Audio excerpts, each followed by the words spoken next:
Mesdames, Mesdemoiselles et Messieurs, bonsoir et bienvenue sur Numidia TV pour le 19-15. Découvrons ensemble les principaux titres d'aujourd'hui. Projet de loi de finances 2016, gasoil, gaz, électricité, vignette en hausse et allègement du dispositif fiscal en faveur des investisseurs. Les agriculteurs et les éleveurs bénéficient de la sécurité sociale et de la retraite. Le laboratoire Sanofi de Sidi Abdallah début de production de son usine d'ici fin 2016, qui sera ainsi la plus grande en Afrique et au Moyen-Orient. International, Daesh se forme au piratage. Le risque, c'est un cyber 11 septembre qui menace sérieusement les États-Unis d'Amérique.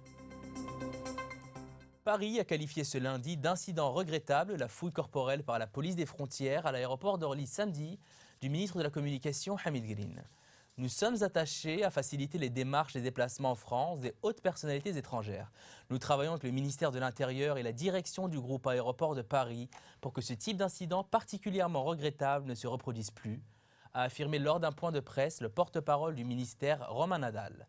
Dimanche, l'ambassadeur de France en Algérie était convoqué au ministère des Affaires étrangères pour lui signifier que le traitement réservé au ministre de la Communication était inacceptable. Des unités de l'ANP ont mis en échec hier dimanche une tentative d'introduction d'un lot d'armement et de munitions près des frontières sud à Tinzaoutine, a indiqué le MDN dans un communiqué. L'opération, qui a eu lieu suite à une patrouille de reconnaissance menée près des frontières à Tinzaoutine, a permis la découverte d'une cache d'armes contenant 3 fusils mitrailleurs de type FMPK, une mitrailleuse de type Diktaryov, 4 pistolets mitrailleurs de type Kalachnikov, 2 fusils semi-automatiques de type Simonov et une importante quantité de grenades et de munitions de différents calibres, a ajouté le communiqué. Par ailleurs, 2 détachements relevant des secteurs opérationnels de Borj Baji Mokhtar et Taman al-Asset ont arrêté hier samedi 16 contrebandiers de différentes nationalités et ont saisi 2 véhicules tout-terrain, 11 détecteurs de métaux et une quantité de mercure, a fait savoir le MDN. Économie, le projet de loi des finances 2016 propose de nouvelles dispositions fiscales et la modification de certaines en vigueur afin de générer des ressources supplémentaires au budget de l'État et alléger le dispositif fiscal en faveur des investisseurs. Plus de précisions avec Abdelhak Bouatoura.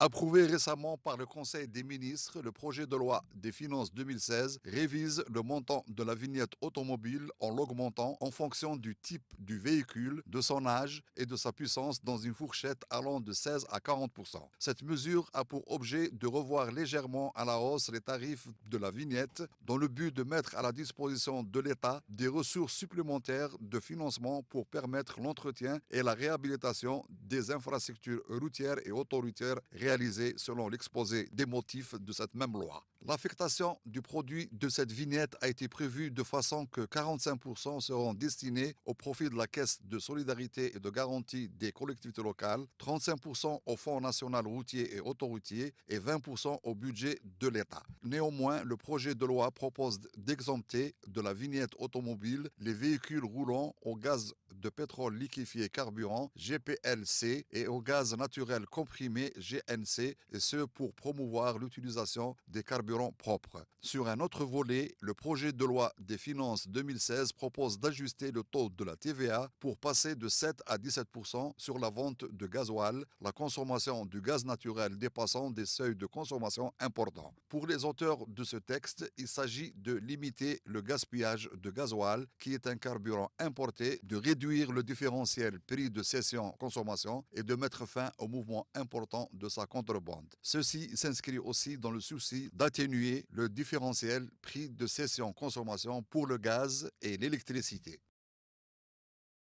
Agriculture, la sédentarisation des agriculteurs et des éleveurs est un objectif primordial dans la politique gouvernementale. Les pouvoirs publics y mettent le prix et accordent des avantages à ces derniers, tels que l'accès à la protection sociale et à la retraite. Nerimen Razgen nous détaille le sujet.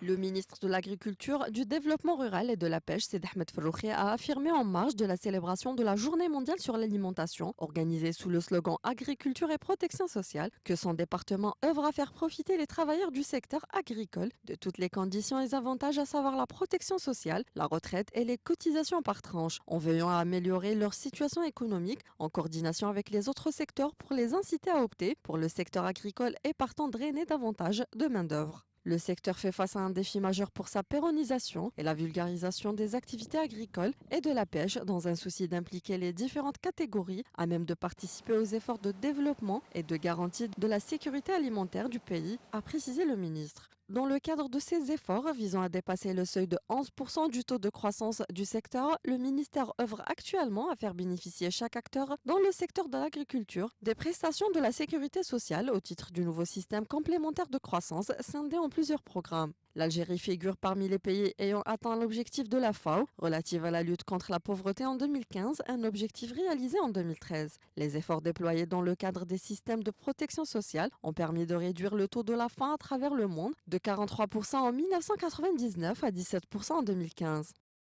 Éducation, des mesures pratiques en vue d'améliorer le niveau des universités algériennes pour qu'elles soient mieux classées au rang international seront prises dans un avenir proche. Abdelhak Bouatoura nous fait le point. Le ministre de l'Enseignement supérieur et de la Recherche scientifique, M. Tahar Hadjar, a indiqué que son département ministériel va prendre des mesures afin d'améliorer le classement de nos établissements universitaires à l'échelle internationale. Parmi ces mesures, M. Hadjar a cité la sensibilisation des enseignants et chercheurs quant aux procédures de publication des articles dans des revues scientifiques internationales et au respect de la dénomination des établissements universitaires selon une nomenclature bien connue. Le ministre a reproché à certains médias nationaux de dénigrer l'image de l'université algérienne en se basant sur le classement international qui est élaboré par 8 institutions internationales. Des publications de presse disent que l'université algérienne est en bas de l'échelle. Ce n'est pas vrai. La preuve en est la réussite de beaucoup d'étudiants et chercheurs algériens à l'étranger, a indiqué M. Hadjar, soulignant toutefois que le niveau souhaité n'est pas encore atteint. Le ministre estime également que le classement effectué par les institutions internationales se fait parfois selon des critères commerciaux. La santé, la production du site industriel du groupe pharmaceutique français Sanofi à Sidi Abdallah sera le plus grand en Afrique et au Moyen-Orient et va démarrer en 2016, a annoncé le directeur général de Sanofi Algérie, Pierre Labbé. Plus de détails avec Neriman Razgen. Presque un peu plus de 2 années après la pose de la première pierre du complexe industriel de Sidi Abdallah, le site entrera en production à la fin de l'année 2016, a précisé M. Labbé lors d'une visite effectuée au niveau du site, rappelant que Sanofi s'est engagé à mettre cette usine en exploitation avant la fin du mois de janvier 2017. Dotée d'une capacité de production de 100 millions d'unités par an sur son spécialité pharmaceutique et un potentiel de distribution de 240 spécialités pharmaceutiques différentes, sa production sera dédiée à la fabrication des médicaments destinés au marché algérien et peut-être même à l'exportation à l'avenir, a-t-il ajouté. Alors c'est un site qui est le plus grand de Sanofi en Afrique et au Moyen-Orient, c'est important de le dire. C'est un site qui emploiera environ 500 personnes, qui produira 100 millions d'unités pharmaceutiques par an, c'est-à-dire 100 millions de boîtes de médicaments ou de flacons de sirop ou d'unités de consommation. 500 personnes sur le site. Nous produirons une centaine de spécialités pharmaceutiques différentes et au total nous distribuerons à peu près 240 spécialités pharmaceutiques. En Algérie, la société occupe déjà une part de marché de 14% en volume et en valeur et elle compte améliorer cette position avec le futur complexe industriel représentant un investissement de 6,6 milliards de dinars, soit 65 millions d'euros au taux de change de 2013, a indiqué M. Labbé. Il a également affirmé que cet investissement consacre l'engagement de Sanofi en Algérie depuis presque 25 ans, après le lancement de la première usine du groupe en 1991. En plus des 860 collaborateurs actuels, dont seulement 5 expatriés, le projet permettra la création de 133 nouveaux emplois directs et participera au transfert de savoir-faire pour la fabrication locale. À terme, 80% des volumes distribués par Sanofi Algérie seront produits localement, principalement les formes sèches et liquides destinées entre autres pour le diabète et l'hypertension, a détaillé M. Labbé, soit autant de médicaments qui ne seront plus importés. International, le groupe terroriste Daesh aurait tenté de pirater les firmes énergétiques américaines avec dans l'idée de produire des blackouts. Il n'a pour l'instant pas réussi, ce n'est qu'une question de temps, estiment les spécialistes. Le résumé de Abdelhak Bouatoura. Le groupe terroriste Daesh commence ainsi à lancer des cyberattaques, affirme Kathleen Durkovich du département américain de la sécurité intérieure, rapporte CNN. Et bien évidemment, leur première cible est les États-Unis d'Amérique. Daesh a tenté sans succès de pirater des firmes énergétiques américaines lors d'une grande conférence organisée la semaine dernière. Toutefois, le groupe terroriste utilise des outils de piratage dépassés, incapables de pénétrer dans les systèmes pour les couper ou les faire exploser. Mais ceci ne veut pas dire que ce groupe terroriste n'aura pas accès au marché des nouveautés en matière technologique et acheter des outils de piratage capables de casser les secrets les mieux gardés du monde du renseignement américain. L'intention est forte, heureusement que les capacités sont faibles, commente à CNN John Ridgey, responsable de la division cyber au FBI. Mais nous devons rester préoccupés s'ils achètent plus de capacités. En effet, il existe un important marché noir pour les outils de piratage. Un logiciel malveillant se vend ainsi entre 12 et 3 500 $. Avec le bon arsenal et en apprenant à exploiter les failles de sécurité, Daesh pourrait s'introduire dans les systèmes des fournisseurs d'énergie américains.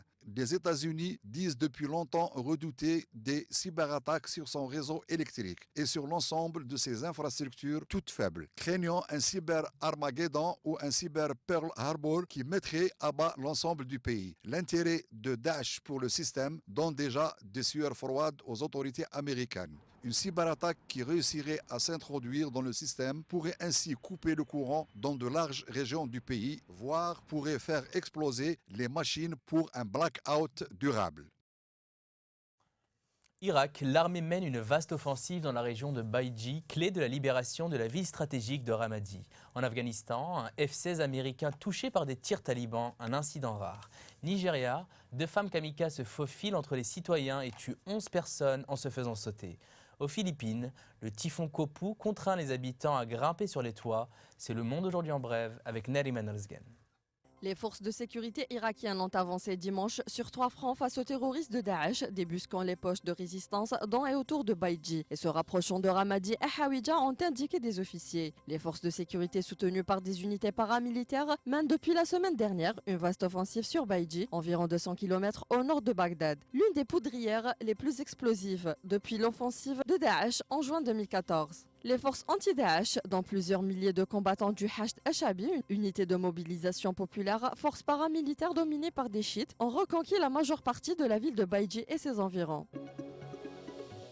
Un avion de chasse américain a été touché par des tirs talibans dans l'est de l'Afghanistan, ce qui l'a obligé à larguer des réserves de kérosène avant de rentrer à sa base, un rare incident confirmé par des sources militaires. En règle générale, les hélicoptères militaires sont les plus exposés aux tirs ennemis en raison de la basse altitude à laquelle ils volent. L'incident impliquant le F-16 dans la province instable de Paktia illustre donc les risques toujours encourus par les troupes étrangères en Afghanistan, à l'heure où le président Barack Obama a décidé de maintenir plusieurs milliers de soldats américains dans le pays après 2016.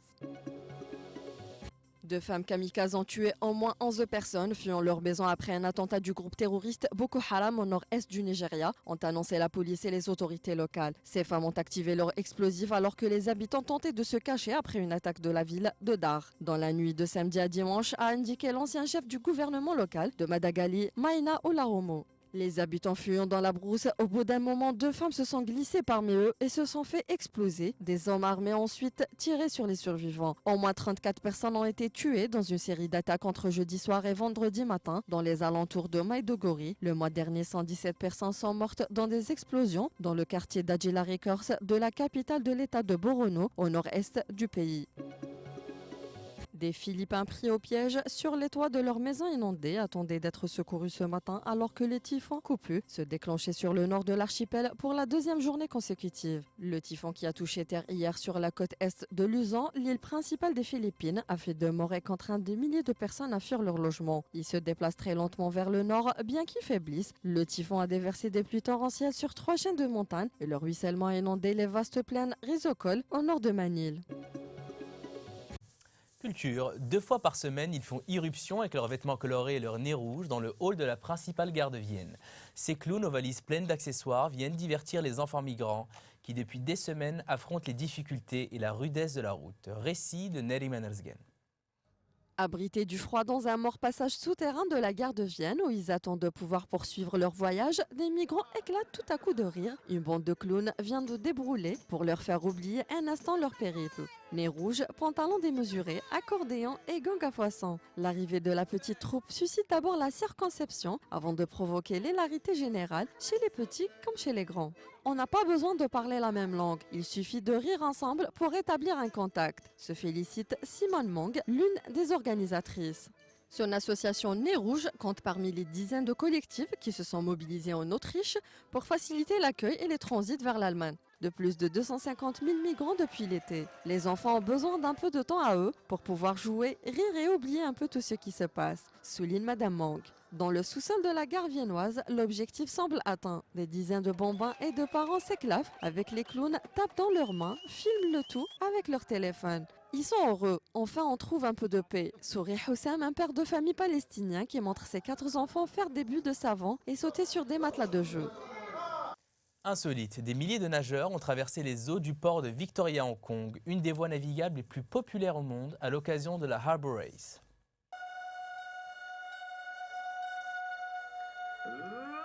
Racing group, open age 17 to 34, 35 to 39, and open age 50. Harbour Race 2015 here.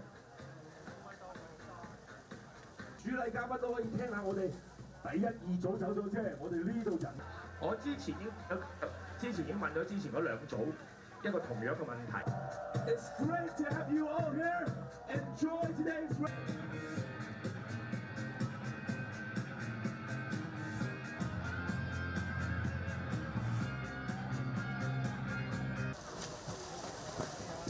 快做去啦，跟住咧唔好淨係俾你嘅腎上嘅腺素欺騙咗你，900個，雖然你當然唔會多得過睇演唱。